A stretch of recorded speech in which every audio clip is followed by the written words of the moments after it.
I went up to the farm in November 2021 because I needed the money and because I believed the explanation. Rural Wales is quiet in a way that makes trouble feel smaller than it is.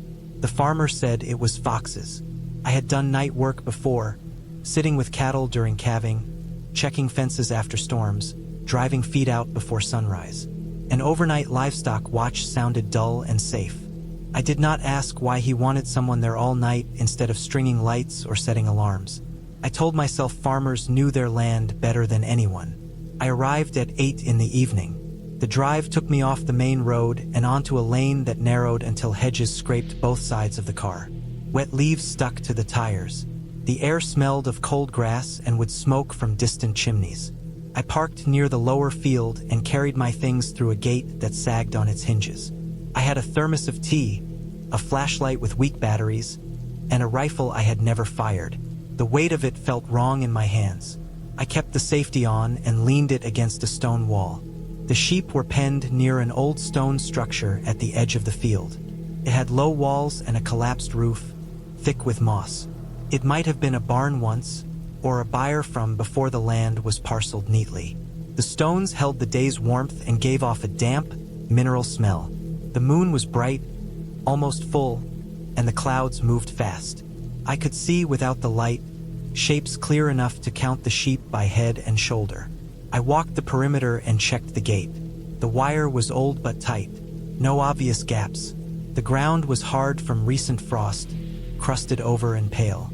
I settled onto a folding chair I brought from the car and wrapped my coat tighter. The sheep shifted and breathed, a soft, constant sound. Their bodies steamed faintly when they moved. I watched their ears flick. Foxes make noise. They test fences. They leave signs. I expected barking, rustling, maybe a flash of eyes at the hedge. The night passed slowly. I drank tea. I listened to the wind move over the hill. I checked my watch more than I should have. Around 1 in the morning, the temperature dropped further. My breath fogged. The field felt different, as if the space itself had tightened. The sheep changed before anything else did. One by one they turned, not in a rush, not startled. They all faced the same direction, toward the far end of the field where the ground rose and fell into a shallow dip. They stopped chewing. They stopped shifting. The sound of them went flat. It was the kind of stillness that presses against your ears. I followed their line of sight. I saw nothing at first.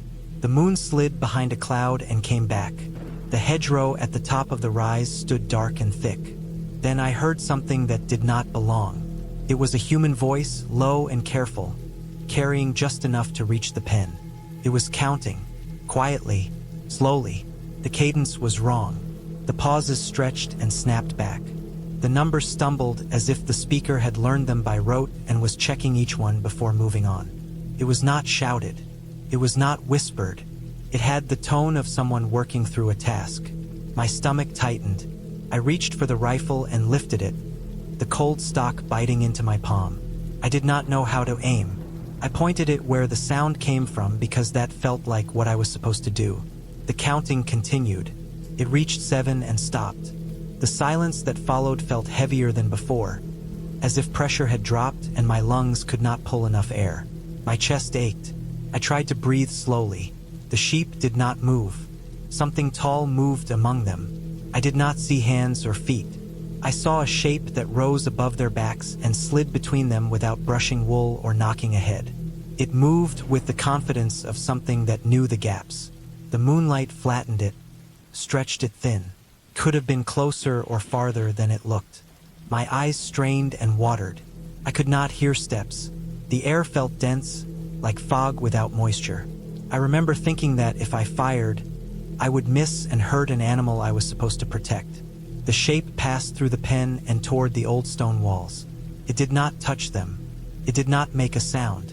I stood with the rifle raised until my arms shook. The sheep held their position until the shape was gone.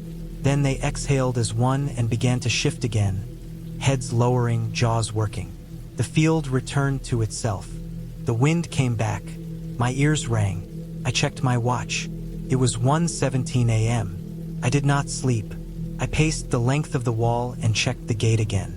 I shined the flashlight along the ground and found nothing. No prints stood out. The frost made everything smooth. I told myself it had been a trick of light and nerves. I told myself foxes could make strange sounds and that my mind had filled the rest. I sat back down and waited for dawn. When the sky lightened, the first thing I noticed was the quiet. Sheep make noise in the morning. They press toward feed. They call. The pen looked wrong. I counted. I counted again. 7 were gone. The space where they should have been was clean. There was no blood, no torn wire, no drag marks. The frost had melted just enough to turn the ground slick without holding shape. I walked the field edge and found tire tracks on the far side where the grass met the lane, shallow and blurred, angled to avoid the gate. They had been there all night, pressed in before the freeze and softened by morning. I checked the old stone structure and found scuffed marks on the inside of the low wall. A smear of mud where someone had leaned or lifted. There were faint scratches where metal had scraped stone. I smelled diesel under the wet earth. I stood there until my hands stopped shaking. Later, after the farmer came and crossed himself and handed me more cash than we had agreed on, I went home and did not tell anyone. Over the next week, I learned things without asking questions. Sheep rustling had picked up in the area. It was organized. People used thermal scopes to move animals without panic. They used ultrasonic devices that herded by sound you could not hear, tools meant for dogs and adapted for livestock. Counting kept track in the dark, a habit for someone who needed order to function. The rhythm broke because the cold and the mask made breathing hard. The tall shape was a person in layered clothing, stretched by moonlight and my fear, stepping where they had mapped the ground earlier. The lack of tracks came from timing and weather and care. I stopped taking night work after that. When I drive those lanes now, I watch the fields as if they might watch back. I still hear counting sometimes when I am tired, but I know what it is, and knowing does not make the memory lighter. I inherited my grandfather's farm after he died alone in the house. The call came from a county office I had never dealt with, delivered in a flat voice that treated death like paperwork. I had not been there in years. I drove up with the idea that I would walk through, take pictures, call an agent, and be done. I did not bring help. I did not bring tools. I brought a notebook and a flashlight that I did not think I would need. The road narrowed after the last gas station. Corn stubble ran right up to the ditch. The mailbox leaned and carried his name in fading black letters. The house sat back from the road, low and long, with a porch that sagged at the center. The yard looked kept in a way that did not fit an empty place. The grass was short. The hedges were trimmed square. The driveway showed tire tracks that were not old. Inside, the air held a dry, clean smell, not rot. The power still worked. Lights came on without a pause. The refrigerator hummed. A digital clock blinked the correct time. I stood there longer than I should have, letting the house feel normal. That should have been my first warning. Empty places rot. This one waited. I slept in my grandfather's room because it was the only one that felt used. His clothes still hung in the closet, washed and pressed. His boots sat by the door with dried mud knocked off the soles. The bed had clean sheets tucked tight. I lay there listening to the house settle, thinking about selling prices and repairs, trying to keep the day practical. At 3:07 a.m., I woke up to the sound of feeding buckets clanging. Metal on metal, a rhythm I knew from childhood visits. There were no animals. The barn had been empty since before my last birthday with him. The sound came in waves, as if someone moved down a row, lifting, setting. Between the clangs, I heard a low hum, steady, a tune without words. He used to hum when he worked. I had forgotten the tune until then. I did not turn on lights. I looked out the window. The yard lay under a thin moon, pale and flat. Near the barn, movement bent and straightened, repeating motions like chores. The shape stayed close to the stalls, careful, practiced. The hum carried through the cool air. It was not loud. It was close. I pulled on jeans and boots and walked outside. Gravel shifted under my feet in a way that sounded too loud. The barn door stood open. Inside, the lights were on. They had been left on, not flicked on in a hurry, every row lit evenly. The smell of hay hit me first. Fresh hay, not the dust and rot of old bales. Water troughs stood full, clear, without algae. The floor had been swept. The stalls were clean. Something was standing in my grandfather's stall. It faced away, shoulders hunched forward, arms moving in small circles as if checking a latch that was already set. The clothes were his. The flannel shirt with a missing button. The cap with the sweat stain. The hum continued, unbroken. I felt the weight of years pressed down, the habit of a place insisting on itself. I spoke his name without thinking, a reflex older than fear.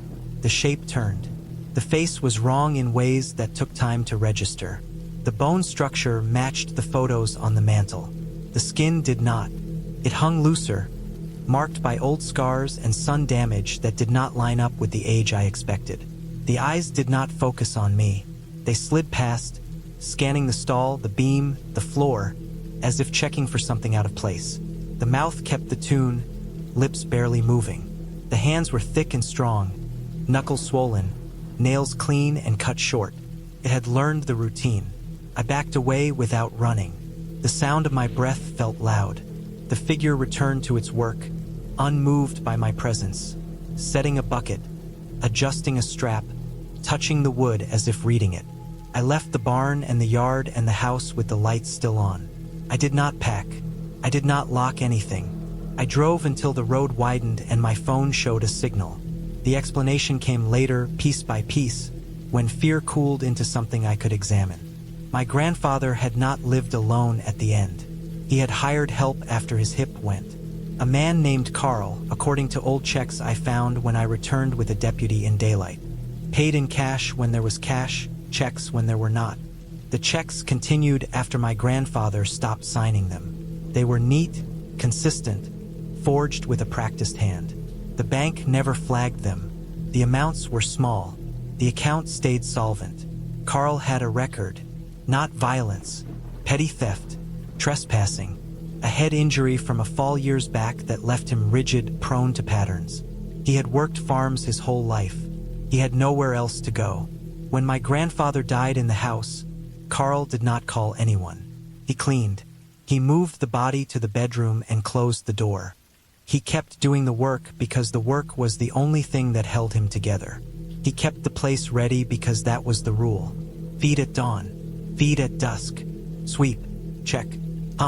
There were no animals because animals complicate things. They get sick. They die. They ask for attention. Buckets can be filled without mouths to empty them. Hay can be fresh if someone buys it. The power stayed on because the bills were paid. Autopay continued from an account no one closed. The mail came because no one told it to stop. Statements, co-op newsletters, seed catalogs, addressed to my grandfather because the accounts were never changed. Postmarked from that town because the post office there stamped everything. And Carl dropped the outgoing mail in the slot every Friday like clockwork. Envelopes with checks made out to himself tucked between harmless paper. The movement I saw was habit stripped of purpose. The hum was muscle memory. The clothes were convenient. He did not pretend to be my grandfather in the way people think of pretending. He filled a shape because the shape existed. He stood in the stall because that stall had always been his place to stand. When I spoke the name, he turned because a sound interrupted the pattern, not because he recognized me. The deputy took him without trouble. He went quietly, hands held out, eyes still sliding over the boards, counting things that were no longer there. The county wrote reports. The bank froze the account. The power went off a month later. I put the place on the market with full disclosure. Photos taken after the hay was sold and the water drained and the stalls left empty the way empty places should be. I left everything behind. I did not keep the boots or the cap. I did not take soil in a jar. I wanted nothing that could carry the feel of the routine back with me. I still get mail addressed to him. Not often. Once every few months. A flyer from the feed store. A notice from a veterans group he joined decades ago. The return address always bears that town. It arrives forwarded, stamped twice, like it has taken a wrong turn and found its way back. I send it back marked deceased. It keeps coming because systems do not stop on their own. They repeat what they were taught. I sleep through the night now. When I wake early, it is to traffic or birds or my own thoughts. I know what stood in that stall. I know why the buckets rang. There is no mystery left to chase.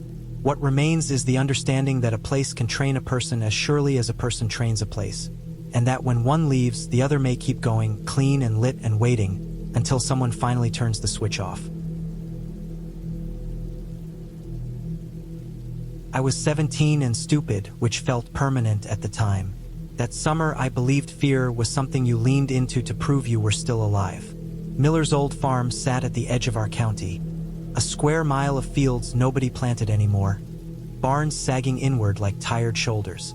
The corn silo stood behind the main barn, taller than anything else for miles. Concrete flaking, metal cap bent from years of wind. Everyone knew it. Everyone said not to go near it. That made it an easy choice. We pulled off the county road a little after midnight and followed the dirt track through weeds that scraped the underside of the truck. The moon was thin, just enough light to see shapes without detail. The air smelled like wet soil and old vegetation. Crickets filled the fields with sound that pressed against my ears. I remember noticing how quiet the place felt once we shut off the engine, as if the land was holding its breath. The ladder bolted to the silo was still there. Rust ran down from every rung, staining the concrete like old blood. I tested it with my boot. It held. I went first because I said I would. At that age, promises felt heavier than caution. The metal was cold through my gloves. Each rung flexed just enough to remind me how long it had been abandoned. About halfway up, the smell reached me. It was thick and sweet, not rotten, not sharp. It reminded me of fruit left too long in a jar, of feed silage when it goes wrong. The kind of smell that coats the back of your throat and stays there. It grew stronger the higher I climbed, as if it was leaking from the concrete itself. I stopped and looked down to say something, to tell them about the smell. The ground below was empty. The truck sat where we left it, doors closed, bed dark. No shapes moved near it. No flash of a phone light. I scanned the yard, the barn doors, the tree line. Nothing. I felt irritation before fear. I thought they were hiding, waiting to scare me. Then I heard them. Laughter came from inside the silo, muffled but clear, layered like more than one person breathing at once. The sound did not echo the way sound should inside concrete. It felt close, as if it was pressing against the inside of my skull. The silo was supposed to be empty. Miller sold his last crop years before the place was abandoned. I knew that. We all did. The top hatch was welded shut. There was no opening halfway up where sound could leak out like that. The smell grew heavier, warm now, almost wet. I froze on the ladder, fingers locked, forearms burning. The laughter faded into whispers that formed my name, stretched and repeated until it stopped sounding like a word. My heart hammered so hard my vision pulsed with it. The ladder seemed farther from the ground than it had seconds before. I climbed down too fast. My boots scraped metal and concrete. Skin tore on rust. Pain barely registered. I hit the dirt hard enough to knock the breath out of me and stumbled backward until I was several yards away. My chest burned. The air felt thin, like breathing through cloth. They were by the truck. All of them. They stood close together, faces pale in the moonlight, eyes fixed on me. None of them looked amused. None of them smelled like the silo. They looked the way people look when something goes wrong and they do not know where to put their hands. They had not climbed. They had not gone near the ladder. They had been arguing quietly about leaving when they saw me scrambling down. The laughter I heard did not match the radio. The truck had been off. The field around us held the same flat quiet as before. We left. Tires spun in loose dirt. Nobody suggested going back for proof. I watched the silo shrink in the side mirror until it blended into the dark. Sleep did not come that night. When it did, it was shallow and crowded with half-formed images of concrete walls and hands reaching from places they should not fit. By morning my throat felt raw, my head heavy.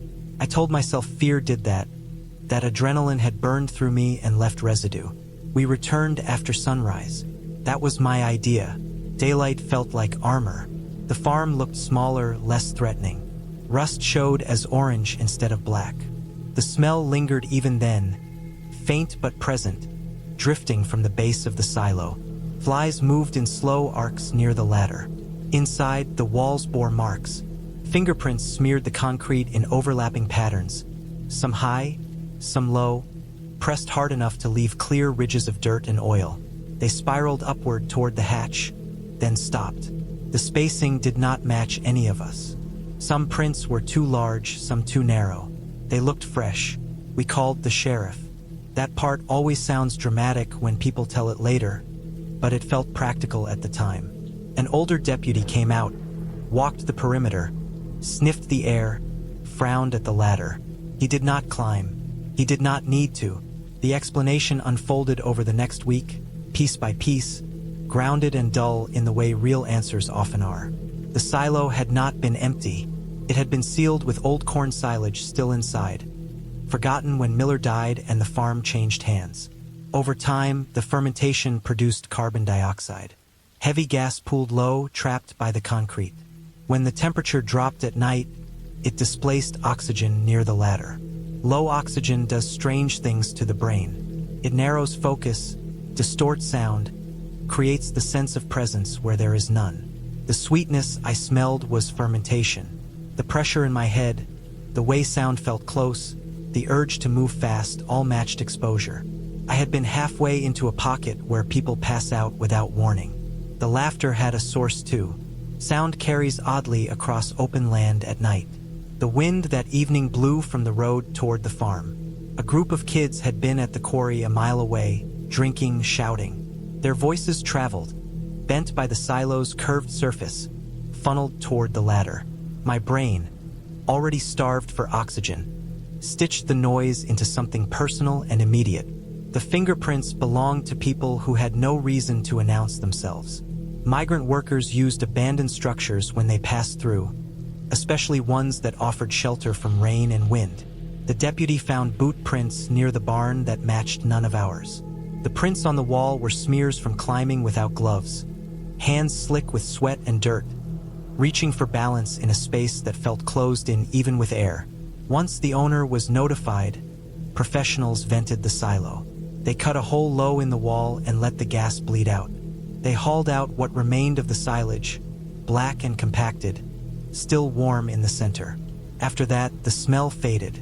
The place became just another abandoned farm, dangerous in ordinary ways. The explanation did not erase the memory. Knowing why does not undo how it felt. I still remember the weight of the air, the way my name sounded wrong inside my head, the certainty that something had shifted when I was not looking. It took time to accept that fear can build entire experiences from missing oxygen and distant noise. I never climbed another silo, not because I believed the stories, but because I learned how thin the line is between solid ground and panic. The farm stands empty now, the silo capped and marked with warning signs. When I pass it on the road, I think about how easily a place can seem cursed when the danger is simple, invisible, and waiting for someone young enough to climb anyway. This happened when I was 16, during a summer when my parents sent me to stay with my uncle to keep me out of trouble and give me work that would wear me down by sunset. His farm sat alone in the middle of soybeans that ran farther than I could see. No trees broke the line, no hills softened it. The land was so flat that distance felt fake, like a picture pressed against the sky. During the day, the fields looked harmless. At night, they swallowed sound and depth and made everything feel closer and farther at the same time. The house was old but clean, with screen doors that snapped shut and floors that creaked in familiar ways. I slept in a small room facing the south field. From that window, the soybeans formed a dark sheet under the moon, their leaves pale on top and black beneath. I spent my days fixing fence wire, greasing equipment, hauling feed, and learning how to move slow without wasting effort. I felt grown there. I felt capable. I did not feel afraid of anything that could be seen. On my third night, the air stayed warm after sunset, the kind of heat that sticks to skin even after a shower. I lay awake listening to insects and the distant hum of irrigation pumps from other farms. Around 11:30 p.m., I heard footsteps outside my window. They came from the gravel drive, crossed the packed dirt near the foundation, and moved along the side of the house. The steps dragged, heavy and uneven, with pauses between them that suggested weight and fatigue. They sounded like boots filled with mud. The sound did not alarm me at first. I assumed it was routine work. The farm never fully slept, and fences needed checking at odd hours when animals pressed them. I sat up and listened until the steps moved away from the house and toward the field. They did not circle the building or stop near the sheds. They went straight out. I grabbed a flashlight and pulled on my shoes. The beam cut a narrow tunnel through the dark as I stepped onto the porch. The air smelled of dust and leaves. Crickets stopped when I moved, then resumed once I stood still. The footsteps were gone by then, replaced by a faint rustle coming from the soybeans. The plants were moving in a way that did not match the breeze. The leaves parted along a straight line that pointed away from the house, as if something tall and narrow was walking through without touching the sides. The motion was steady. It did not rush or hesitate. The line advanced deeper into the field. I told myself it was an animal. Deer sometimes cut paths when they spooked, but deer moved with bursts and jumps. This movement stayed level. The flashlight showed leaves bending outward, then settling after the line passed. The ground between the rows looked pressed down. I stepped off the yard and into the field. The soil was dry on top and cool below. The soybeans brushed my arms and chest, leaving a faint dampness on my skin. I followed the line because it felt wrong to let it go unexamined, because I was 16 and thought curiosity equaled courage, because the house behind me felt solid and close enough to return to. After a few minutes, the farm lights shrank. The windows became pale dots. The yard dissolved into the dark. The field closed around me. The sound of insects faded until the air felt padded, as if I had stuffed cloth in my ears. Even my breathing sounded distant. I called out toward the line, expecting nothing, needing proof of emptiness. Something answered back. The sound came from ahead and slightly to the left. It matched my voice in pitch and tone. The pauses between words were wrong. The timing lagged, then rushed, as if whoever made it was copying a pattern without understanding it. The sound did not carry like a shout. Stayed close, pressed into the plants. My skin tightened. My chest felt hollow. I stood still and listened. The soybeans continued to part. The answering sound repeated, closer now, still using my voice. The air remained flat, without echo. I turned and ran. The plants grabbed at my legs. The ground dipped where equipment had passed earlier that week. My foot caught. I fell forward and slid on my hands, filling my palms with dirt. The flashlight flew and landed on its side, throwing a sideways beam that cut across the rows. I rolled onto my back and looked toward where I had been. The soybeans lay pressed flat, forming a clean path that led straight to me. The leaves were bent and glossy, their stems crushed into the soil. The path stopped inches from my face. Nothing stood there. No shape blocked the light. No shadow moved. The plants closest to me were warm. Not sun-warm from the day, but heat held and released, like breath trapped under fabric. The warmth spread through my hands and into my wrists. My heart hammered so hard it hurt. I scrambled backward until I hit standing stalks, then got to my feet and ran again, not toward the house but at an angle, following the rows until the lights reappeared in front of me. I did not look back. The sound did not follow. The field stayed silent except for my steps and the rasp of leaves. I reached the yard shaking, my clothes streaked with dirt. I did not go back to the window. I sat on the bed until dawn, listening to the house settle and the first birds test the air. Sleep never came. In the morning, I saw the path from the porch. It cut a straight scar through the field, darker than the surrounding plants. The leaves along it were bent in the same direction. The soil showed a single track, narrow and deep, with marks that could have been boots dragged without lifting. No animal made it. No machinery had passed there. Later that day, my uncle drove the old tractor to the field edge with a fuel tank and a burn rig. He set fire to that section in a controlled strip, watching the flames move low and fast, eating leaves and stems until only black ground remained. The smoke hung close, heavy and bitter. He burned past the path and then some, widening the scar until it blended with the rest of the field. I helped without questions, hauling water, stamping embers. I noticed details then that I had missed in fear. The pressed plants were matted in a way that suggested repeated passes. The warmth made sense once I thought about it, about plant respiration and the heat trapped by dense foliage after a hot day, released when crushed together. The quiet fit too, the way sound dies in crops under a temperature inversion at night, the way voices flatten without echo. Weeks later, while repairing a fence near the road, I found something tangled in the wire. It was a small recorder wrapped in tape, its speaker clogged with dirt. The battery was warm. The memory held a short loop, my voice captured from some earlier day when I had been working alone and calling to myself to keep time. The pauses were uneven where the recording had been cut and stitched. The tracks made sense then as well. Someone had been using the field as cover, moving back and forth to learn patterns, dragging a foot to mask size, pressing plants to leave confusion instead of clear prints. The recorder explained the answer that came back, the off-timing, the closeness of the sound. The warmth came from crushed leaves and trapped air, from a body moving through rows again and again, from a device held in a pocket. The burn erased evidence and denied cover. After that night, no more paths appeared. The recorder went into a metal bucket and then into the burn pit. The fence line stayed intact. The soybeans grew back uniform the next season. I did not wander at night again. I learned how easy it is to mistake emptiness for safety, how flat land can hide intent, how sound can be used to pull someone forward without ever showing a face. The field never moved on its own after that, and when the wind parted the leaves, it did so unevenly, honestly, without lines.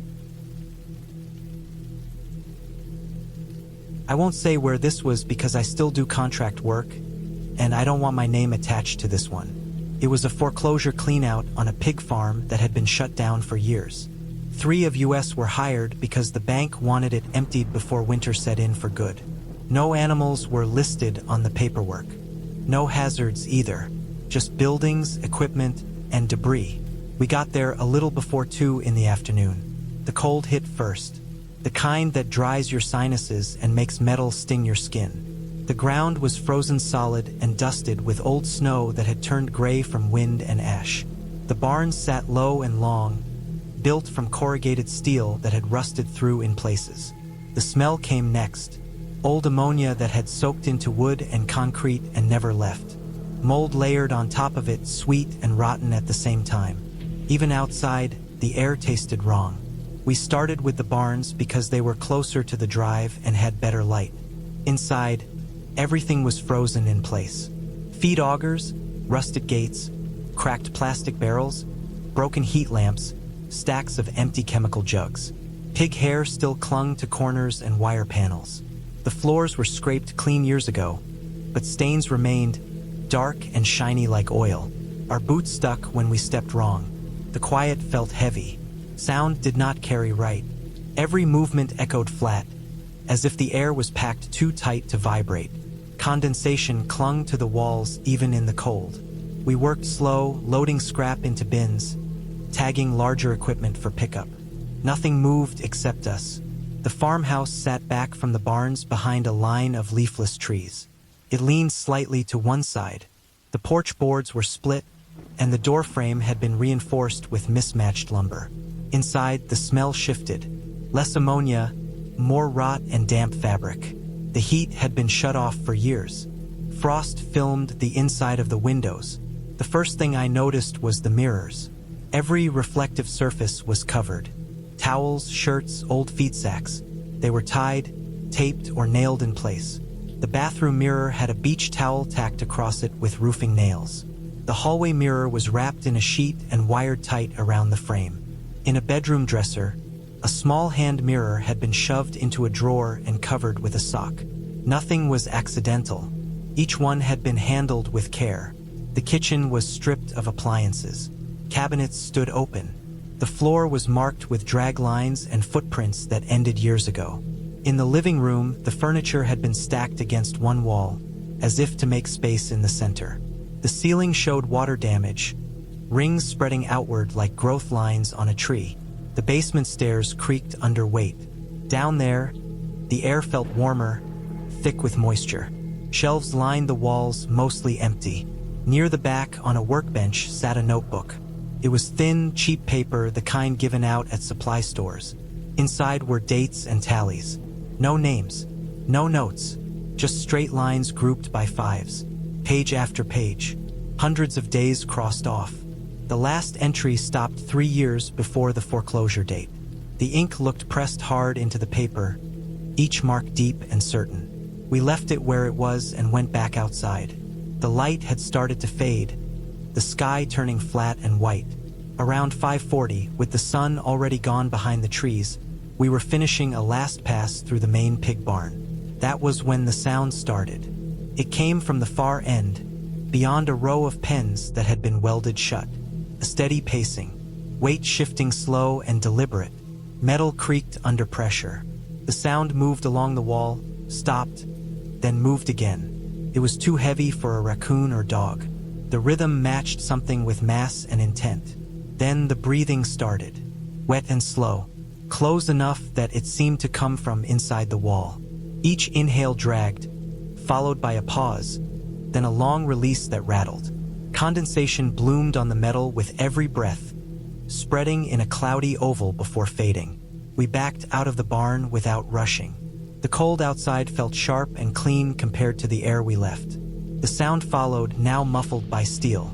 It circled the structure once, footsteps crunching on frozen ground. The breathing never stopped. We got into the truck and locked the doors. The engine stayed off. The sound reached us in waves. Scratching hit the side panel hard enough to shake the cab.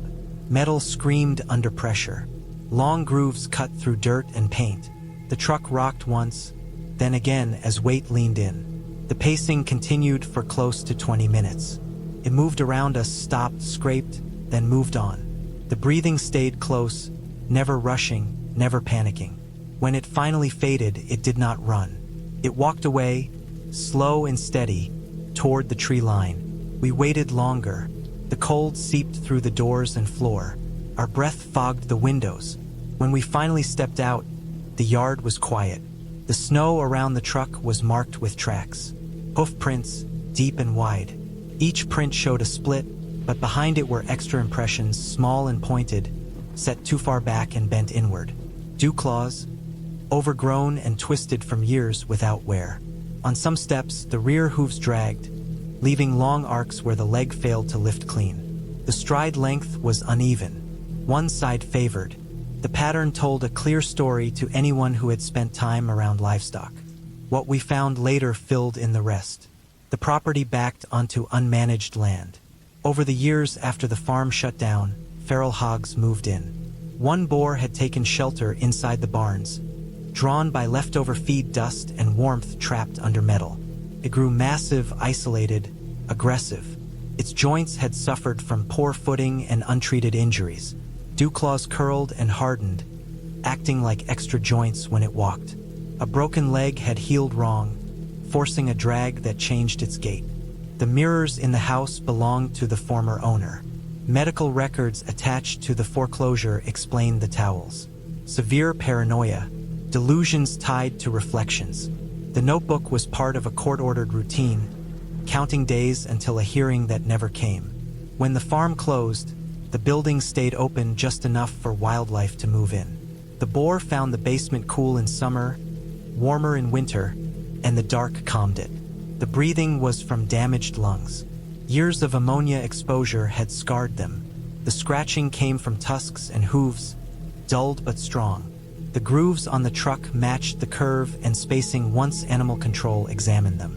The bank never told us any of this. They paid for the damage and canceled the rest of the job. The farm was cleared later by a different crew with rifles and traps. I still think about the pacing sometimes. Not fear, recognition. The sound of something surviving too long in a place that had already given everything it had.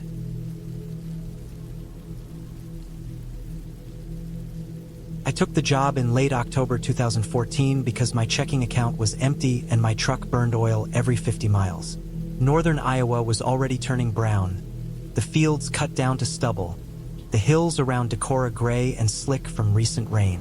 I drove out there just before sunset, my headlights sweeping across empty gravel roads and old mailboxes bent by winters. The farm sat low in a shallow dip, ringed by windbreak trees stripped bare. The barns leaned inward, red paint faded to the color of dried blood. Nothing on the property looked maintained for appearance. Everything looked maintained only enough to keep working. I arrived around 6:10 p.m. The farmer was waiting near the main barn, hands in the pockets of a jacket stained at the cuffs. He was older than I first thought, spine bent forward, neck sunk into his shoulders. His eyes were pale and tired, not curious. He did not shake my hand. He pointed with 2 fingers toward the calf sheds and gave instructions with no warmth attached. I was to check fencing, make sure water lines stayed clear, walk the perimeter now and then with a flashlight, keep coyotes away. He added one rule without explanation. I was not to go into the east calf pen unless he asked. He did not explain why. He did not repeat it. He turned away as soon as he finished. That single instruction lodged in my head. Farms had dangerous places, but they usually came with reasons. Old augers, unstable haylofts, aggressive animals. This rule had none. I watched him walk back toward the house, boots dragging slightly, leaving me alone with the barns and the lowing of cattle settling in for the night. The air smelled like silage and wet dirt. The temperature was just above freezing, cold enough that my breath showed. I started with the fences, following the posts with my flashlight, listening to the distant traffic on the highway fade as the sky darkened. The farm was quiet in a way that felt heavy. No dogs barked. No radio played from the house. Only the wind in the trees and the occasional stamp of a cow shifting weight. The calf pens were arranged in a row, long low sheds with open fronts facing south. I worked my way down them, checking water tubs, knocking ice loose, making sure no panels were loose. The calves were young but not newborn, mostly Holsteins, black and white shapes pressing toward the light when I approached. They smelled like animals and straw and milk replacer. Normal farm smells. The east pen sat at the end, slightly separated from the others by a narrow gap. I did not plan to go inside it. I slowed when I passed it anyway. The smell there was wrong. It was not manure.